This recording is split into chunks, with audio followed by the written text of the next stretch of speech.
Vocês trouxeram também o quanto, Gostei de ver. o quanto essa falta, né, de um diálogo que caminhe para um lugar só pode levar também às ações no Supremo Tribunal Federal, à judicialização de questões que deveriam ser definidas ali na política. O presidente da Câmara, Arthur Lira, defendeu impor limites a quem tem o direito de acionar o STF por meio de ações diretas de inconstitucionalidade. Lira disse que existem erros na formulação de quem pode fazer ação direta de inconstitucionalidade no Brasil e argumentou que, em muitos casos, um parlamentar de partido pequeno consegue modificar a vontade da maioria entrando com uma ação direta no Supremo Tribunal Federal. É o que a gente sempre fala, né? O Supremo Tribunal Federal, embora muita gente tenha criticado dizendo que ele esteja fazendo algum tipo de ativismo judicial, mas ele sempre é provocado. Ele precisa ser provocado para tomar alguma decisão. E muitas vezes essas provocações vêm sim por parte desses partidos. Como é que vocês entendem essa proposta ou essa possibilidade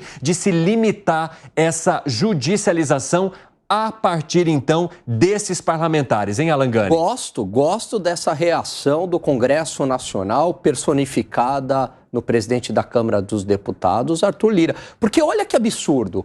Às vezes a gente tem aqui uma PEC, sei lá, marco temporal, por exemplo, de difícil discussão juntamente ao Congresso Nacional, aprovação em 2 turnos, 2/3 de cada casa. Aí vem um parlamentar de um partido inexpressivo e provoca o Supremo Tribunal Federal. Um parlamentar.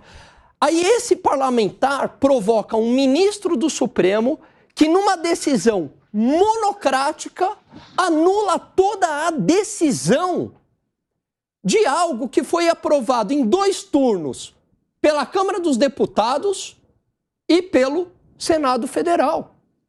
Então, veja só o poder que hoje tem um parlamentar ao provocar um ministro do Supremo. Se a ideia aqui, ou a ideologia do parlamentar vai ao encontro da ideologia ou do entendimento desse ministro do Supremo, toda uma decisão do Congresso Nacional é acabada, ela é finalizada. Então a gente tem que rever isso, ponto para o Arthur Lira.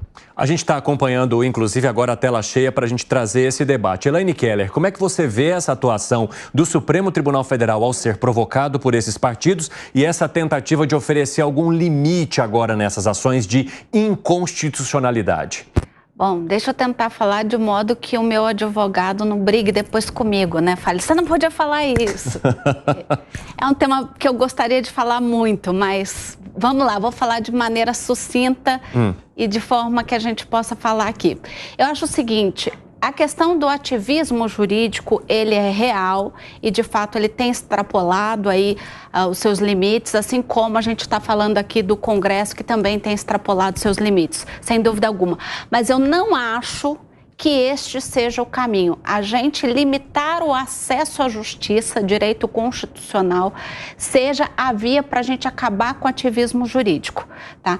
Então, eu vou me limitar a dizer isso para não dizer que outras coisas com relação ao Congresso, que está sempre querendo limitar as atividades dos outros poderes, mas a dela mesma a gente acabou de discutir aqui. Sim, a presidente do PT fez uma crítica a essa fala de Lira sobre subir o sarrafo, né? A Gleisi Hoffmann, ela publicou o seguinte: uma coisa é estabelecer cláusulas para o seu funcionamento legislativo dos partidos, seu acesso aos fundos públicos e tempo de propaganda. Outra bem diferente é retroagir do direito de livre organização e representação, inclusive o direito importante de provocar ação no Supremo Tribunal Federal. Não se confunde Centrão com Constituição, Gustavo Segré. Exatamente. Mas aí eu tenho uma dúvida existencial. Qual dúvida? A Constituição é só uma, certo?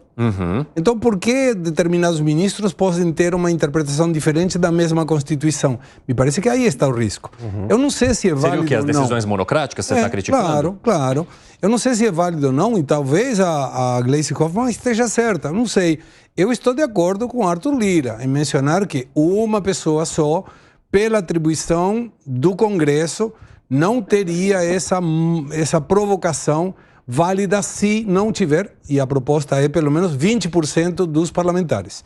Me parece válido essa questão de 20% como para dar mais força a essa apresentação, mas a apresentação busca a determinação de uma eventual inconstitucionalidade. Se eu trabalho pela lógica da inconstitucionalidade, é que está ferindo a Constituição. Ferindo a Constituição é inconstitucional. Mas quando é uma determinação monocrática, e aí vem a subjetividade do ministro, válido. Todos nós podemos ter uma subjetividade.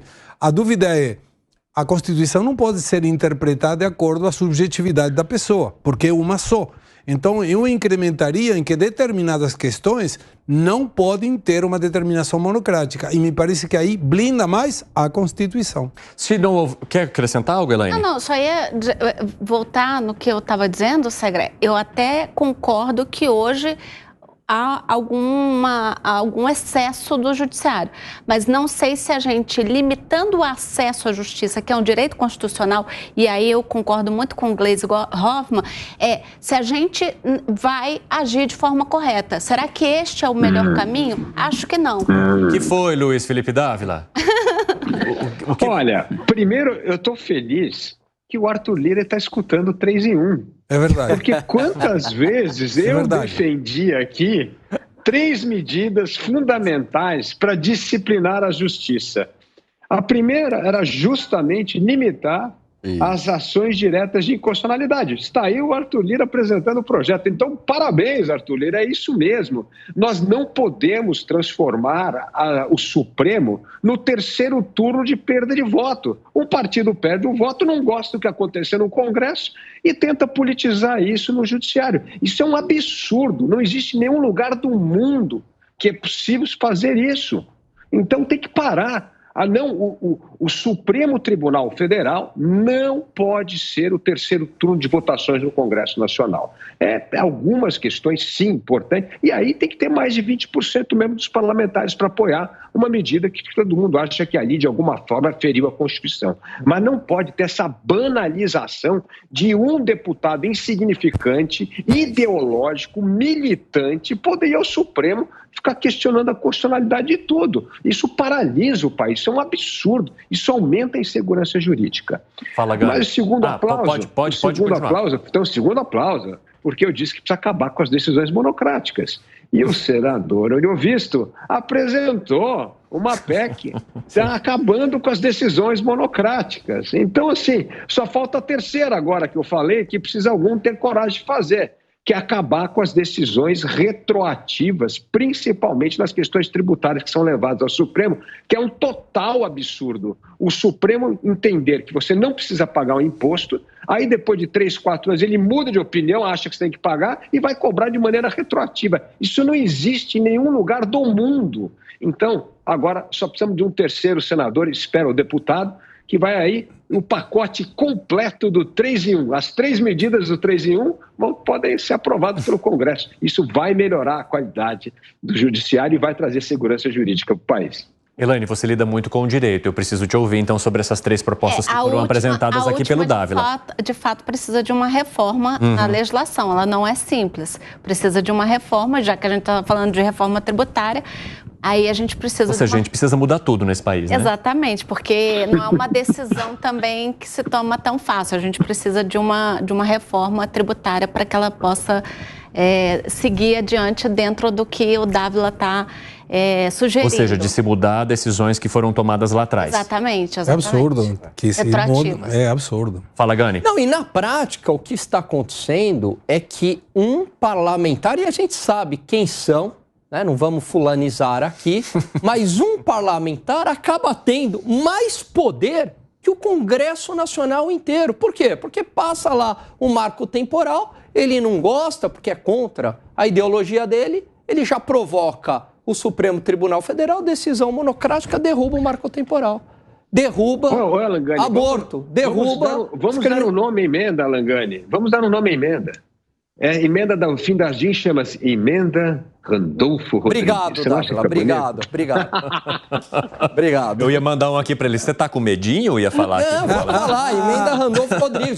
Hoje, uma das pessoas mais poderosas do país é o Randolfo Rodrigues, porque provoca o tempo inteiro o Supremo e consegue anular decisão do Congresso. Mas ele é, exatamente, ele é apenas uma pessoa, ele é um líder ou que representa um grupo.